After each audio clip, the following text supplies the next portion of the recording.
ನಮಸ್ಕಾರ. ಮುಖ್ಯಾಂಶಗಳು. ಕ್ರೀಡಾ ಕ್ಷೇತ್ರದ ಅಭಿವೃದ್ಧಿಗೆ ಆಯವ್ಯಯದಲ್ಲಿ ಪೂರಕ ಅನುದಾನ ಮೀಸಲು, ಮೂಲಸೌಕರ್ಯ, ಅಂತಾರಾಷ್ಟ್ರೀಯ ಮಟ್ಟದ ತರಬೇತಿಗೆ ಕ್ರಮ, ಮುಖ್ಯಮಂತ್ರಿ ಬಸವರಾಜ ಬೊಮ್ಮಾಯಿ. ದೇಶಾದ್ಯಂತ 63 ಕೋಟಿಗೂ ಅಧಿಕ ಡೋಸ್ ಲಸಿಕೆ, ಕರ್ನಾಟಕದಲ್ಲಿ 1 ಕೋಟಿಗೂ ಹೆಚ್ಚು ಮಂದಿಗೆ 2 ಡೋಸ್ ನೀಡಿಕೆ, ಸಚಿವ ಡಾಕ್ಟರ್ ಕೆ ಸುಧಾಕರ್. ಸಿಇಟಿ ಕೊನೆ ದಿನ, ಇಂದು ಹೊರನಾಡು ಗಡಿ ಭಾಗದ ವಿದ್ಯಾರ್ಥಿಗಳಿಗೆ ಕಡ್ಡಾಯ ಕನ್ನಡ ಪರೀಕ್ಷೆ.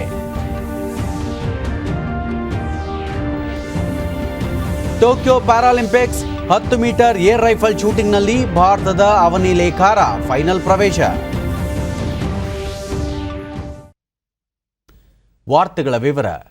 ಬೆಂಗಳೂರಿನಲ್ಲಿ ನಿನ್ನೆ ಕರ್ನಾಟಕ ಒಲಿಂಪಿಕ್ ಸಂಸ್ಥೆ ಮೇಜರ್ ಧ್ಯಾನ್ ಚಂದ್ ಜಯಂತಿ ಹಾಗೂ ರಾಷ್ಟ್ರೀಯ ಕ್ರೀಡಾ ದಿನದ ಅಂಗವಾಗಿ ಆಯೋಜಿಸಿದ್ದ ಕಾರ್ಯಕ್ರಮದಲ್ಲಿ ರಾಜ್ಯಪಾಲ ತಾವರ್ ಚಂದ್ ಗೆಹ್ಲೋಟ್, ಮುಖ್ಯಮಂತ್ರಿ ಬಸವರಾಜ ಬೊಮ್ಮಾಯಿ, ಕ್ರೀಡಾ ಸಚಿವ ಕೆಸಿ ನಾರಾಯಣಗೌಡ, ಭಾರತೀಯ ಒಲಿಂಪಿಕ್ಸ್ ಅಸೋಸಿಯೇಷನ್ ಉಪಾಧ್ಯಕ್ಷ ಕೆ ಗೋವಿಂದರಾಜ್ ಭಾಗವಹಿಸಿದ್ದರು. ಇದೇ ವೇಳೆ ಒಲಿಂಪಿಯನ್ಗಳು ಹಾಗೂ ಅಂತಾರಾಷ್ಟ್ರೀಯ ಕ್ರೀಡಾಪಟುಗಳಿಗೆ ಸನ್ಮಾನ ಕಾರ್ಯಕ್ರಮ ನಡೆಯಿತು. Congratulations, Mr. Sabuwarti. 1995 Vice Captain, Gold Medal. Dr. C. Honnappa Gowda ಅವರಿಗೆ ನರೇಂದ್ರ ಮೋದಿ ಜಿ ಬಳಿಕ ರಾಜ್ಯಪಾಲರು ಹಾಕಿಯ ಮೂಲಕ ಮೇಜರ್ ಧ್ಯಾನ್ ಚಂದ್ ದೇಶಕ್ಕೆ ಗೌರವ ತಂದುಕೊಟ್ಟರು. ಭಾರತ ಸರ್ಕಾರ ಅವರ ಜನ್ಮದಿನವನ್ನು ಕ್ರೀಡಾ ದಿನವಾಗಿ ಕಳೆದ 10 ವರ್ಷಗಳಿಂದ ಆಚರಿಸುತ್ತಿದೆ. ಕರ್ನಾಟಕ ಒಲಿಂಪಿಕ್ಸ್ ಅಸೋಸಿಯೇಷನ್ ಉತ್ತಮ ಕಾರ್ಯಕ್ರಮಗಳನ್ನು ಜಾರಿಗೆ ತರುವ ಮೂಲಕ ಕ್ರೀಡೆಯನ್ನು ಮತ್ತು ಕ್ರೀಡಾಪಟುಗಳನ್ನು ಬೆಳೆಸಲು ಪ್ರೋತ್ಸಾಹ ನೀಡುತ್ತಿದೆ ಎಂದರು. उपलब्ध कराने का प्रयास किया जा रहा है. एक और योजना बनी है, खिलाड़ियों की खोज करो, खिलाड़ियों को ढूंढो, खिलाड़ियों को आइडेंटिफाई करो. आज के इस अवसर पर मुझे पूर्ण विश्वास है कि कर्नाटक सरकार राज्य में ऐसे ही खेल के विकास और प्रचार प्रसार के लिए दृढ़ संकल्पित होकर कार्य करती रहेगी और राज्य के खिलाड़ी अपनी मेहनत और प्रतिभा के दम पर अपने राज्य का देश में और विदेश में, विश्व में नाम गौरवान्वित करेंगे. ಮುಖ್ಯಮಂತ್ರಿ ಬಸವರಾಜ ಬೊಮ್ಮಾಯಿ, ಮೇಜರ್ ಧ್ಯಾನ್ ಚಂದ್ ಅವರು ದೇಶಕ್ಕೆ ಸ್ಫೂರ್ತಿ. ಭಾರತಕ್ಕೆ 3 ಒಲಿಂಪಿಕ್ಸ್ ಚಿನ್ನದ ಪದಕವನ್ನು ಗೆದ್ದ ಅವರ ಸಾಧನೆ ಯಾರೂ ಮುರಿಯಲಾಗದ ದಾಖಲೆಯಾಗಿ ಉಳಿದಿದೆ. ಪ್ರಧಾನಿ ನರೇಂದ್ರ ಮೋದಿ ಅವರು ಖೇಲ್ ರತ್ನ ಪ್ರಶಸ್ತಿಯನ್ನು ಮೇಜರ್ ಧ್ಯಾನ್ ಚಂದ್ ಖೇಲ್ ರತ್ನ ಪ್ರಶಸ್ತಿ ಎಂದು ಘೋಷಿಸಿದ್ದಾರೆ. ಖೇಲೋ ಇಂಡಿಯಾ ಎನ್ನುವ ಮೂಲಕ ಯುವಜನರು ಕ್ರೀಡೆಯತ್ತ ಮುಖ ಮಾಡಲು ಪ್ರೋತ್ಸಾಹಿಸಿದ್ದಾರೆ. ಕ್ರೀಡೆ ನಮ್ಮಲ್ಲಿ ಶಿಸ್ತು, ಆರೋಗ್ಯವನ್ನು ತುಂಬಿ ವ್ಯಕ್ತಿತ್ವವನ್ನು ರೂಪಿಸುತ್ತದೆ. ಅಲ್ಲದೆ ಸೋಲು ಗೆಲುವು ಎರಡನ್ನೂ ಸಮಾನವಾಗಿ ಸ್ವೀಕರಿಸುವ ಕ್ರೀಡಾ ಸ್ಫೂರ್ತಿಯನ್ನು ಬೆಳೆಸುತ್ತದೆ. ಕ್ರೀಡೆ ದೇಶದ ವರ್ಚಸ್ಸನ್ನು ವೃದ್ಧಿಸಲು ಸಹಕಾರಿಯಾಗಿದೆ ಎಂದರು. ಕ್ರೀಡಾ ಕ್ಷೇತ್ರವನ್ನು ಅಭಿವೃದ್ಧಿಪಡಿಸಲು ಆಯವ್ಯಯದಲ್ಲಿ ಪೂರಕ ಅನುದಾನವನ್ನು ಒದಗಿಸಲಾಗುವುದು. ಗುಣಮಟ್ಟದ ಮೂಲಸೌಕರ್ಯವುಳ್ಳ ಕ್ರೀಡಾ ಸಂಕೀರ್ಣವನ್ನು ಸ್ಥಾಪಿಸಿ ಅಂತಾರಾಷ್ಟ್ರೀಯ ಮಟ್ಟದ ತರಬೇತಿ, ಕೋಚಿಂಗ್ ಹಾಗೂ ಸೌಲಭ್ಯಗಳನ್ನು ಒದಗಿಸಲಾಗುವುದು ಎಂದರು. Opportunity. Swami Vivekananda says in Kannada, ಸಾಧಕರಿಗೆ ಸಾವು ಅಂತ್ಯವಲ್ಲ. That means death is not the end for the achievers. They live beyond their death. So you guys have done proud to our nation, proud to yourself, proud to everybody, proud to the society that you will be remembered as many people we are remembering from Hall of Fame. So let this Hall of Fame continue to be growing in more numbers, and whatever little we can do, we will do. Thank you. ಸಾರ್ವಜನಿಕ ಗಣೇಶೋತ್ಸವಕ್ಕೆ ಅನುಮತಿ ಮತ್ತು 1ರಿಂದ 8ನೇ ತರಗತಿವರೆಗಿನ ಮಕ್ಕಳಿಗೂ ಭೌತಿಕ ತರಗತಿ ಆರಂಭಿಸುವುದಕ್ಕೆ ಸಂಬಂಧಿಸಿದಂತೆ ಮುಖ್ಯಮಂತ್ರಿ ಅಧ್ಯಕ್ಷತೆಯಲ್ಲಿ ಇಂದು ನಡೆಯುವ ಕೋವಿಡ್ ತಾಂತ್ರಿಕ ತಜ್ಞರ ಸಲಹಾ ಸಮಿತಿಯ ಸಭೆಯಲ್ಲಿ ತೀರ್ಮಾನ ತೆಗೆದುಕೊಳ್ಳಲಿದೆ. ಕೇರಳದಲ್ಲಿ ಕೋವಿಡ್ ಪ್ರಕರಣಗಳು ತೀವ್ರಗತಿಯಲ್ಲಿ ಏರಿಕೆಯಾಗುತ್ತಿರುವುದರಿಂದ ರಾಜ್ಯದಲ್ಲಿ ಕೈಗೊಳ್ಳಬೇಕಾಗಿರುವ ಕ್ರಮಗಳ ಬಗ್ಗೆ ಸಭೆಯಲ್ಲಿ ಮಹತ್ವದ ನಿರ್ಣಯಗಳನ್ನು ಕೈಗೊಳ್ಳಲಾಗುವುದು. ಸಾರ್ವಜನಿಕ ಗಣೇಶೋತ್ಸವಕ್ಕೆ ಅವಕಾಶ ನೀಡಬೇಕು ಎಂದು ಸಾರ್ವಜನಿಕರಿಂದ ಒತ್ತಾಯ ಕೇಳಿಬಂದ ಹಿನ್ನೆಲೆಯಲ್ಲಿ ಕೋವಿಡ್ ಸಂಭಾವ್ಯ 3ನೇ ಅಲೆಯ ಭೀತಿ ಇರುವುದರಿಂದ ಸಲಹಾ ಸಮಿತಿಯ ನಿರ್ಧಾರವೇ ಅಂತಿಮವಾಗಲಿದೆ. ದೇಶದಲ್ಲಿ ಲಸಿಕೆ ಅಭಿಯಾನ ವಿಶೇಷವಾಗಿ ಮುಂದುವರೆದಿದೆ. ಇದರ ಪರಿಣಾಮ ವಿಶ್ವದಲ್ಲೇ ಅತಿ ಹೆಚ್ಚು ಲಸಿಕೆ ನೀಡಿರುವ ದೇಶಗಳ ಪೈಕಿ ಭಾರತ ಮುಂಚೂಣಿಯಲ್ಲಿದೆ. ಇದುವರೆಗೆ ದೇಶಾದ್ಯಂತ 63 ಕೋಟಿ 9 ಲಕ್ಷಕ್ಕೂ ಹೆಚ್ಚು ಲಸಿಕೆಯನ್ನು ನೀಡಲಾಗಿದೆ ಎಂದು ಕೇಂದ್ರ ಆರೋಗ್ಯ ಸಚಿವಾಲಯ ಹೇಳಿದೆ. ಕಳೆದ 24 ಗಂಟೆಗಳಲ್ಲಿ 73,80,000ಕ್ಕೂ ಹೆಚ್ಚು ಲಸಿಕೆ ನೀಡಲಾಗಿದೆ. ಚೇತರಿಕೆ ಪ್ರಮಾಣ 97.53% ಎಂದು ಆರೋಗ್ಯ ಸಚಿವಾಲಯ ತಿಳಿಸಿದೆ. ಈ ಮಧ್ಯೆ ಆರೋಗ್ಯ ಮತ್ತು ವೈದ್ಯಕೀಯ ಶಿಕ್ಷಣ ಸಚಿವ ಡಾಕ್ಟರ್ ಕೆ ಸುಧಾಕರ್ ಟ್ವೀಟ್ ಮಾಡಿದ್ದು, ರಾಜ್ಯದ 1 ಕೋಟಿಗೂ ಹೆಚ್ಚು ಜನರು 2 ಡೋಸ್ ಲಸಿಕೆ ಪಡೆದಿದ್ದಾರೆ. ನಿಮ್ಮ ಮೊದಲನೇ ಡೋಸ್ ದಿನಾಂಕವನ್ನು ಗುರುತು ಹಾಕಿಕೊಳ್ಳಿ ಮತ್ತು 2ನೇ ಡೋಸ್ ಪಡೆಯಲು ಮರೆಯದಿರಿ ಎಂದು ಸಚಿವರು ತಿಳಿಸಿದ್ದಾರೆ. ರಾಜ್ಯದಲ್ಲಿ ನಿನ್ನೆ ಹೊಸದಾಗಿ 1,262 ಕೋವಿಡ್ ಪ್ರಕರಣಗಳು ದೃಢಪಟ್ಟಿದ್ದು, ಇದರೊಂದಿಗೆ ಒಟ್ಟು ಸೋಂಕು ಪ್ರಕರಣಗಳ ಸಂಖ್ಯೆ 29,47,225ಕ್ಕೆ ಏರಿಕೆಯಾಗಿದೆ. 1,384 ಮಂದಿ ವಿವಿಧ ಆಸ್ಪತ್ರೆಗಳಿಂದ ಬಿಡುಗಡೆಯಾಗಿದ್ದು, ಇದುವರೆಗೂ ಗುಣಮುಖರಾದವರ ಒಟ್ಟು ಸಂಖ್ಯೆ 28,91,193ಕ್ಕೆ ತಲುಪಿದೆ. ನಿನ್ನೆ 17 ಮಂದಿ ಸಾವನ್ನಪ್ಪಿದ್ದು, ಮೃತಪಟ್ಟವರ ಸಂಖ್ಯೆ 37,278ಕ್ಕೆ ಏರಿಕೆಯಾಗಿದೆ. ಸದ್ಯ ರಾಜ್ಯದಲ್ಲಿ 18,758 ಸಕ್ರಿಯ ಪ್ರಕರಣಗಳಿವೆ ಎಂದು ಆರೋಗ್ಯ ಮತ್ತು ಕುಟುಂಬ ಕಲ್ಯಾಣ ಇಲಾಖೆ ತಿಳಿಸಿದೆ. ಬೆಂಗಳೂರಿನಲ್ಲಿ 361 ಮಂದಿಗೆ ಸೋಂಕು ತಗುಲಿದ್ದು, ಒಟ್ಟು ಸೋಂಕು ಪ್ರಕರಣಗಳ ಸಂಖ್ಯೆ 12,37,286ಕ್ಕೆ ಏರಿಕೆಯಾಗಿದೆ. 334 ಮಂದಿ ಆಸ್ಪತ್ರೆಯಿಂದ ಬಿಡುಗಡೆಯಾಗಿದ್ದು, ಇದುವರೆಗೂ ಒಟ್ಟು 12,13,959 ಮಂದಿ ಗುಣಮುಖರಾಗಿದ್ದಾರೆ. ಸದ್ಯ 7,343 ಸಕ್ರಿಯ ಪ್ರಕರಣಗಳಿವೆ. ಬೆಂಗಳೂರಿನಲ್ಲಿ ನಿನ್ನೆ 6 ಮಂದಿ ಸಾವನ್ನಪ್ಪಿದ್ದು, ಇದುವರೆಗೂ ಒಟ್ಟು 15,983 ಮಂದಿ ಸಾವನ್ನಪ್ಪಿದ್ದಾರೆ. ಬೀದರ್, ಚಿಕ್ಕಬಳ್ಳಾಪುರ, ಗದಗ್, ಯಾದಗಿರಿ ಜಿಲ್ಲೆಯಲ್ಲಿ ಯಾವುದೇ ಸೋಂಕು ಪ್ರಕರಣಗಳು ವರದಿಯಾಗಿಲ್ಲ. ಉಳಿದಂತೆ ರಾಜ್ಯದ ವಿವಿಧ ಜಿಲ್ಲೆಗಳಲ್ಲಿ ದಾಖಲಾಗಿರುವ ಸೋಂಕು ಪ್ರಕರಣಗಳ ಸಂಖ್ಯೆ ಈ ರೀತಿ ಇದೆ.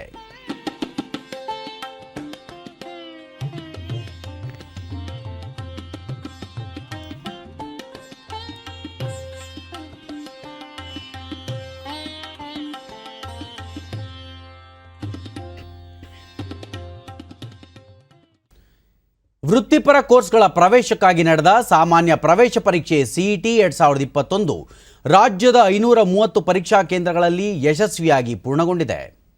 ಕೋವಿಡ್ ಮುನ್ನೆಚ್ಚರಿಕಾ ನಿಯಮಗಳ ಪಾಲನೆಯೊಂದಿಗೆ ಪರೀಕ್ಷೆಗಳು ವ್ಯವಸ್ಥಿತವಾಗಿ ನಡೆದಿದ್ದು, ಇದೇ 28ರಂದು ಜೀವಶಾಸ್ತ್ರ ಮತ್ತು ಗಣಿತ ಪರೀಕ್ಷೆ, ನಿನ್ನೆ ಭೌತಶಾಸ್ತ್ರ ಮತ್ತು ರಸಾಯನಶಾಸ್ತ್ರ ವಿಷಯದ ಪರೀಕ್ಷೆಗಳು ನಡೆದವು.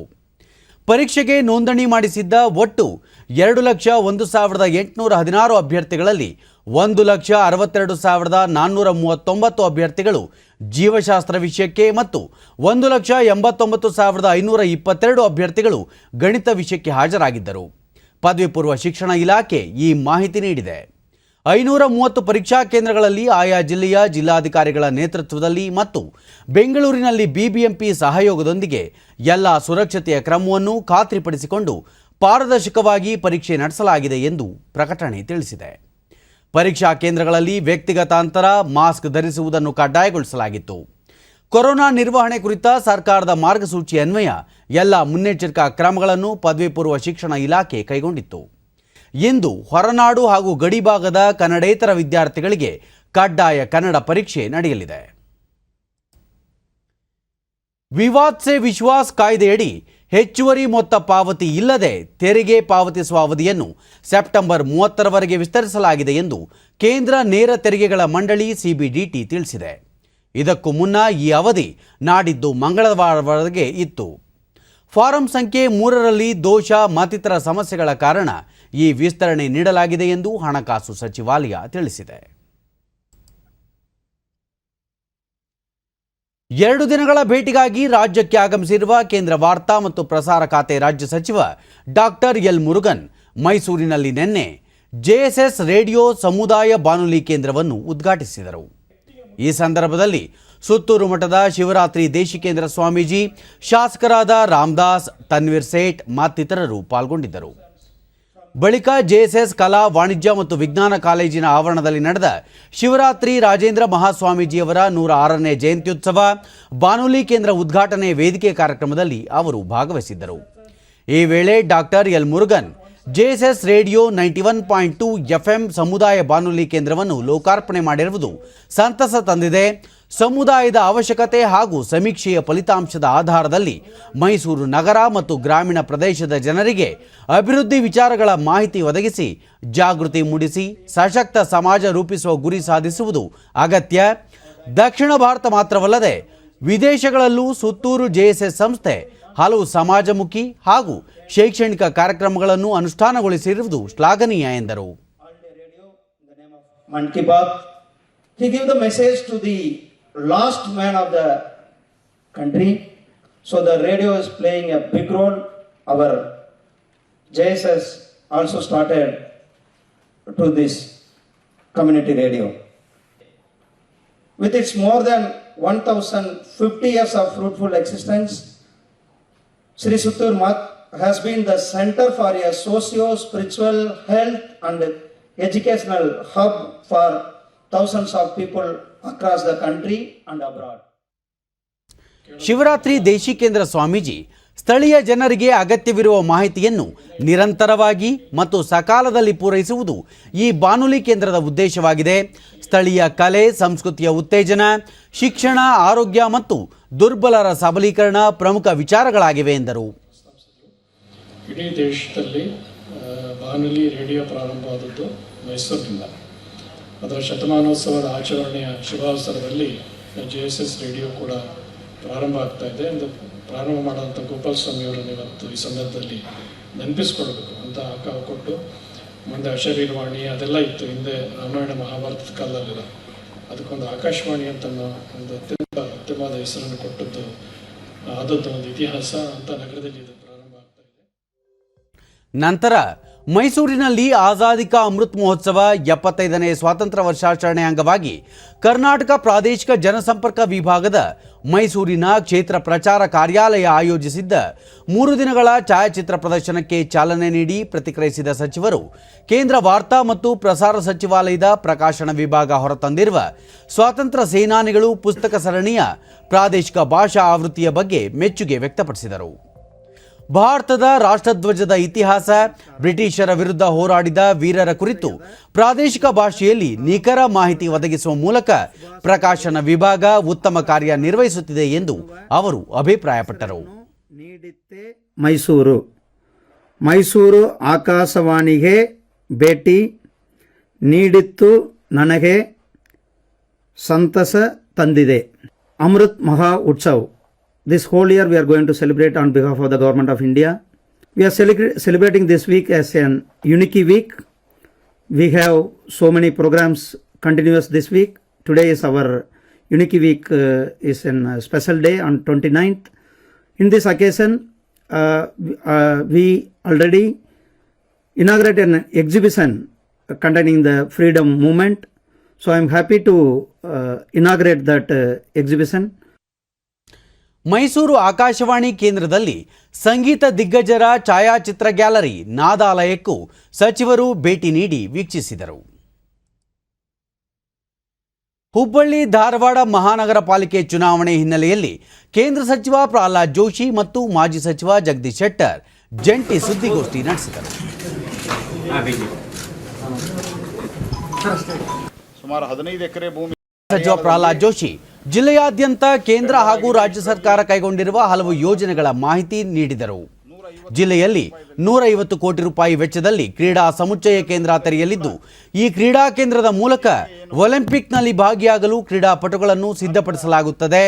900 ಕೋಟಿ ರೂಪಾಯಿ ವೆಚ್ಚದಲ್ಲಿ ಹುಬ್ಬಳ್ಳಿ ಬೆಳಗಾವಿ ನೇರ ರೈಲಿನ ಕಾರ್ಯ, 13.5 ಕೋಟಿ ರೂಪಾಯಿ ವೆಚ್ಚದಲ್ಲಿ ವಿದ್ಯಾರ್ಥಿ ನಿಲಯ ಸ್ಥಾಪನೆ, ಜಿಲ್ಲೆಯಾದ್ಯಂತ ವಿದ್ಯುತ್ ರೈಲು, ಹುಬ್ಬಳ್ಳಿ ಬೆಂಗಳೂರು ನಡುವೆ ರೈಲು ಡಬಲಿಂಗ್ ಕಾರ್ಯ, ಈ ಎಲ್ಲ ಯೋಜನೆಗಳು ಮುಂದಿನ ಕೆಲವೇ ವರ್ಷಗಳಲ್ಲಿ ಪೂರ್ಣಗೊಳ್ಳಲಿವೆ ಎಂದು ಅವರು ಮಾಹಿತಿ ನೀಡಿದರು. ಪ್ರೇರಣೆ, ಪ್ರೋತ್ಸಾಹ, ತರಬೇತಿ,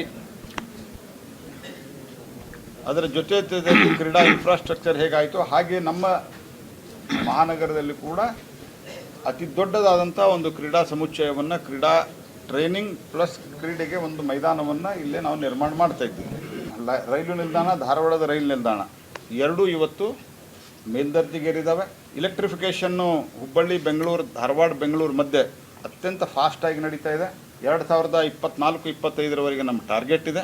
ಇದರ ಮಧ್ಯೆ ದಾವಣಗೆರೆ ತುಮಕೂರು ಲೈನನ್ನು ನೇರ ಮಾಡೋದ್ರ ಮೂಲಕ ಅದರದ್ದು ಕೂಡ ಪ್ರೊಸೆಸ್ ಪ್ರಾರಂಭ ಆಗಿದೆ. ಡಬಲಿಂಗ್ ಇಲೆಕ್ಟ್ರಿಫಿಕೇಷನ್ ಪ್ಲಸ್ ಲೈನನ್ನು ನೇರ್ ಮಾಡೋದರ ಮೂಲಕ ಹುಬ್ಬಳ್ಳಿ ಮತ್ತು ಧಾರವಾಡ ಮಧ್ಯದ ಬೆಂಗಳೂರಿನ ಮಧ್ಯದ ಅಂತರವನ್ನು ವಿ ಆರ್ ರೆಡ್ಯೂಸಿಂಗ್.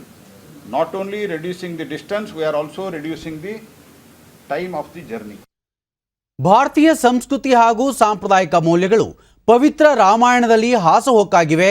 ರಾಮಾಯಣದಲ್ಲಿ ಹೇಳಿರುವ ಮಾನವೀಯ ಮೌಲ್ಯಗಳು ಜಗತ್ತಿಗೆ ಎಂದೆಂದಿಗೂ ಪ್ರಸ್ತುತ ಎಂದು ರಾಷ್ಟ್ರಪತಿ ರಾಮನಾಥ್ ಕೋವಿಂದ್ ಪ್ರತಿಪಾದಿಸಿದ್ದಾರೆ. ರಾಮ ಪ್ರತಿಯೊಬ್ಬರಿಗೂ ಸೇರಿದವನಾಗಿದ್ದು ಎಲ್ಲರಲ್ಲೂ ರಾಮನಿದ್ದಾನೆ ಎಂದು ಅವರು ಹೇಳಿದರು. ಅಯೋಧ್ಯೆಯಲ್ಲಿ ರಾಮಾಯಣ ಸಮಾವೇಶ ಉದ್ಘಾಟಿಸಿ ರಾಷ್ಟ್ರಪತಿ ರಾಮಾಯಣ ಕೇವಲ ಆರ್ಥಿಕ ಸಮೃದ್ಧತೆಯ ದಾರಿಗಳ ಬಗ್ಗೆ ಮಾತ್ರವಲ್ಲದೆ ಮಾನವೀಯತೆ ಮುನ್ನಡೆಸುವ ಮಾರ್ಗಗಳು, ಮನುಷ್ಯರು ಅನ್ಯರೊಂದಿಗೆ ಹೇಗೆ ವರ್ತಿಸಬೇಕು, ಆಡಳಿತಗಾರರು ಹಾಗೂ ಸಾಮಾನ್ಯ ಜನರ ನಡುವಿನ ಸಂಬಂಧ ಹೇಗಿರಬೇಕು ಎಂಬುದನ್ನು ಹೇಳಿಕೊಡುತ್ತದೆ ಎಂದರು. ಅಯೋಧ್ಯೆ ಹಾಗೂ ರಾಮಾಯಣ ಅನ್ಯ ದೇಶಗಳೊಂದಿಗಿನ ನಮ್ಮ ಬಾಂಧವ್ಯಕ್ಕೆ ಸಾಂಸ್ಕೃತಿಕ ಶಕ್ತಿಯನ್ನು ನೀಡುತ್ತವೆ. ದೇಗುಲ ನಗರಿಯ ಬಗ್ಗೆ ಮಾತನಾಡಿದ ರಾಷ್ಟ್ರಪತಿಗಳು, ರಾಮನಿಲ್ಲದೆ ಅಯೋಧ್ಯೆ ಇಲ್ಲ, ಅವರೊಂದಿಗೆ ಯಾರೂ ಸಹ ಹೋರಾಡಲು ಸಾಧ್ಯವಿರಲಿಲ್ಲ. ಹಾಗಾಗಿ ಈ ಸ್ಥಳವನ್ನು ಅಯೋಧ್ಯ ಎಂದು ಕರೆಯಲಾಗುತ್ತದೆ. ಕೋವಿಡ್ ಕಾಲಘಟ್ಟದಲ್ಲಿ ನಮ್ಮ ಪ್ರಾಚೀನ ಪ್ರಾರ್ಥನೆ ಅತ್ಯಂತ ಪ್ರಸ್ತುತವಾಗಿದೆ ಎಂದು ಹೇಳಿದರು. मानव जीवन के उच्च आदर्शों और मर्यादाओं को प्रस्तुत करता है. रामायण में दर्शन के साथ साथ आचार संहिता भी उपलब्ध है. आदर्श आचार संहिता भी उपलब्ध है जो जीवन के प्रत्येक पक्ष में हमारा मार्गदर्शन करती है. संतान का माता पिता के साथ, भाई का भाई के साथ, पति का पत्नी के साथ, गुरु का शिष्य के साथ, मित्र का मित्र के साथ, शासक का जनता के साथ और मानव का प्रकृति व पशु पक्षियों के साथ कैसा आचरण होना चाहिए, इन सभी आयामों पर रामायण में उपलब्ध आचार संहिता हमें सही मार्ग पर ले जाती है. राज्यपाल 4 ದಿನಗಳ ಉತ್ತರ ಪ್ರದೇಶ ಭೇಟಿಯಲ್ಲಿರುವ ರಾಷ್ಟ್ರಪತಿ ರಾಮನಾಥ್ ಕೋವಿಂದ್ ತಮ್ಮ ಭೇಟಿಯ ಕೊನೆಯ ದಿನವಾದ ನಿನ್ನೆ ಮಧ್ಯಾಹ್ನ ವಿಶೇಷ ರೈಲಿನ ಮೂಲಕ ಅಯೋಧ್ಯೆ ತಲುಪಿದರು. ಬಳಿಕ ರಾಮ್ಲಲ್ಲಾ ದೇವಾಲಯದಲ್ಲಿ ಪೂಜೆ ಸಲ್ಲಿಸಿದರು. ಇದೇ ಸಂದರ್ಭದಲ್ಲಿ ರಾಜ್ಯಪಾಲರಾದ ಆನಂದಿಬೆನ್ ಪಟೇಲ್ ಹಾಗೂ ಉತ್ತರ ಪ್ರದೇಶದ ಮುಖ್ಯಮಂತ್ರಿ ಯೋಗಿ ಆದಿತ್ಯನಾಥ್ ಉಪಸ್ಥಿತರಿದ್ದರು.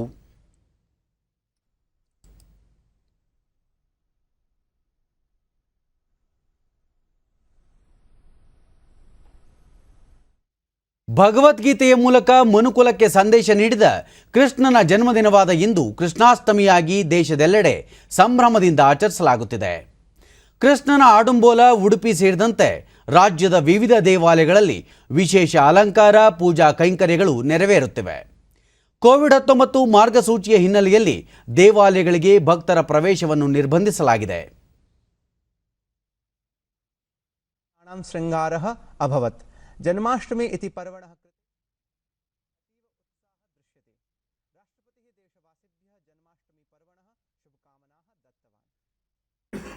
ಕೃಷ್ಣಾಷ್ಟಮಿಗೆ ವಿವಿಧ ಗಣ್ಯರು ಶುಭಾಶಯ ಕೋರಿದ್ದಾರೆ. ಪ್ರಧಾನಿ ನರೇಂದ್ರ ಮೋದಿ ದೇಶದ ಜನತೆಗೆ ಕೃಷ್ಣಾಷ್ಟಮಿಯ ಶುಭಾಶಯ ಎಂದಿದ್ದಾರೆ.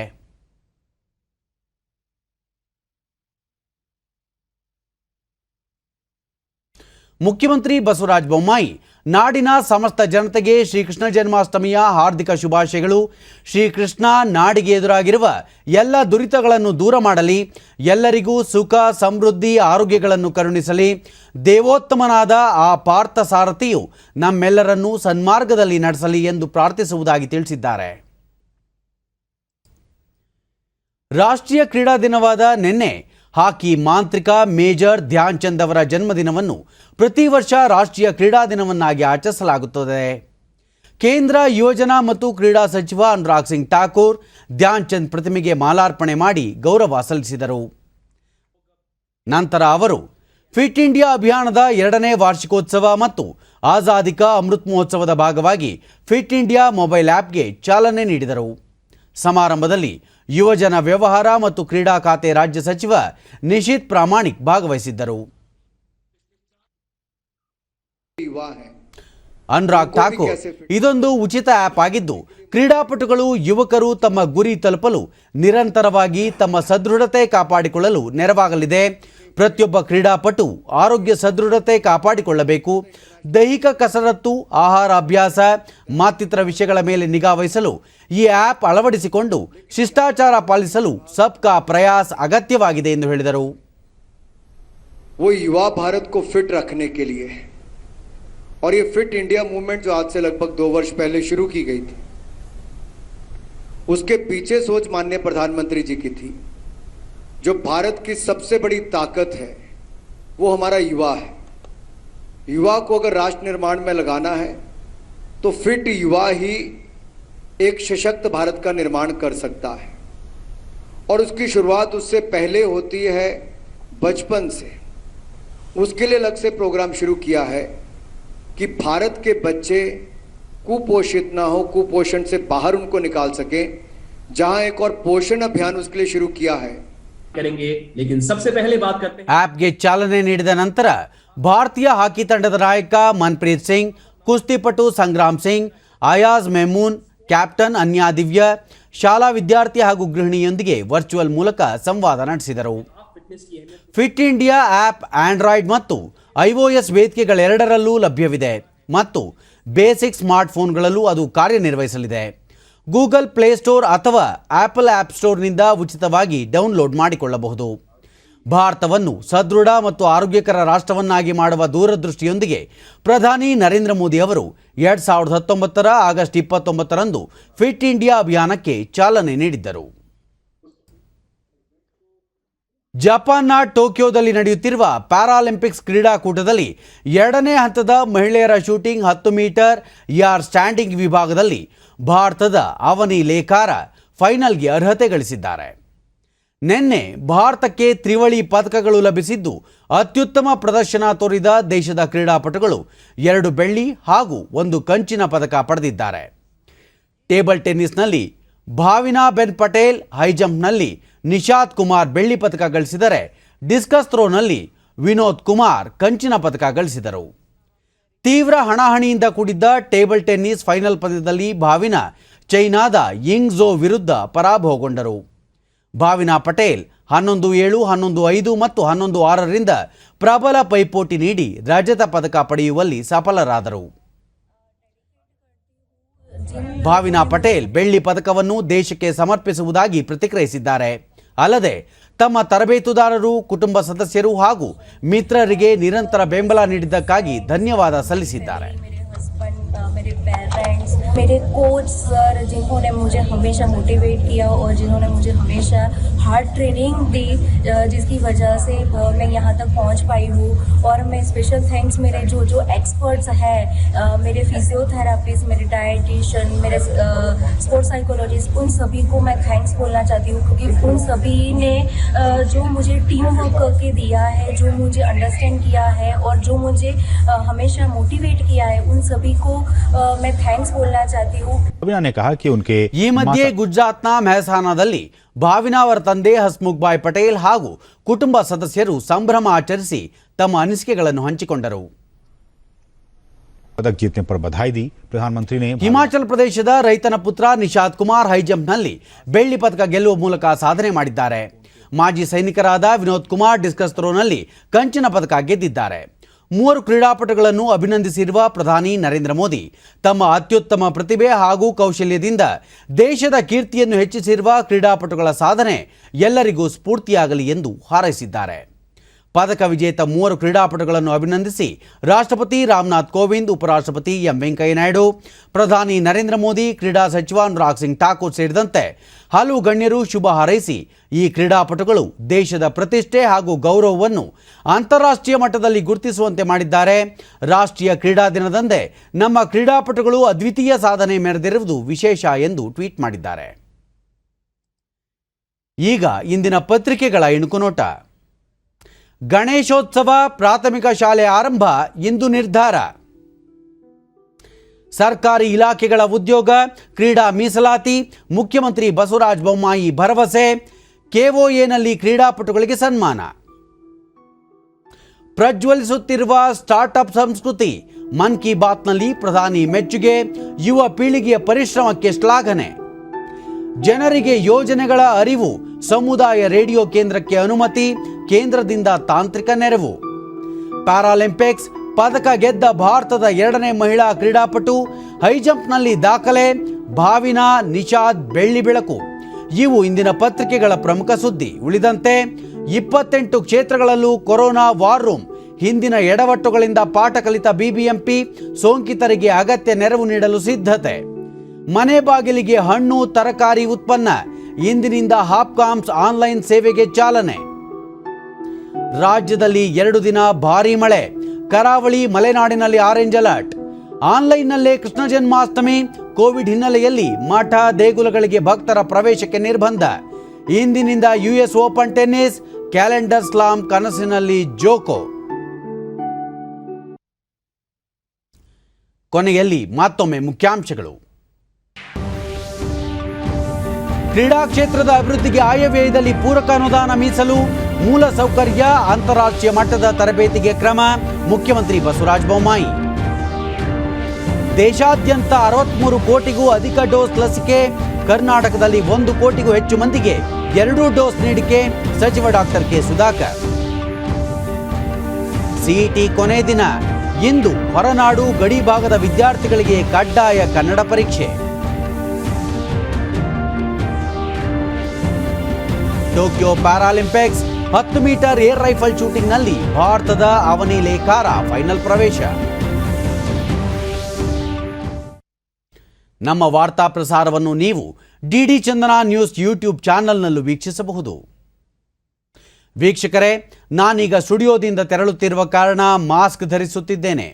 ನೀವು ಸಹ ಮನೆಯಿಂದ ಹೊರ ಹೋಗುವ ಮುನ್ನ ಸರಿಯಾದ ಕ್ರಮದಲ್ಲಿ ತಪ್ಪದೆ ಮಾಸ್ಕ್ ಧರಿಸಿ. ವ್ಯಕ್ತಿಗತ ಅಂತರ ಕಾಪಾಡಿಕೊಳ್ಳುವುದರೊಂದಿಗೆ ನೀವು ಸುರಕ್ಷಿತವಾಗಿರಿ, ನಿಮ್ಮವರನ್ನು ಸುರಕ್ಷಿತವಾಗಿರಿಸಿ. ನೈರ್ಮಲ್ಯಕ್ಕೆ ಆದ್ಯತೆ ನೀಡುವುದರ ಜೊತೆಗೆ ಸೋಂಕು ತಡೆಗೆ ಕೋವಿಡ್-19 ಲಸಿಕೆ ಪಡೆಯುವುದು ಅಗತ್ಯ. ನಮ್ಮ ಮುಂದಿನ ವಾರ್ತಾ ಪ್ರಸಾರ ಬೆಳಗ್ಗೆ 11 ಗಂಟೆಗೆ. ನಮಸ್ಕಾರ.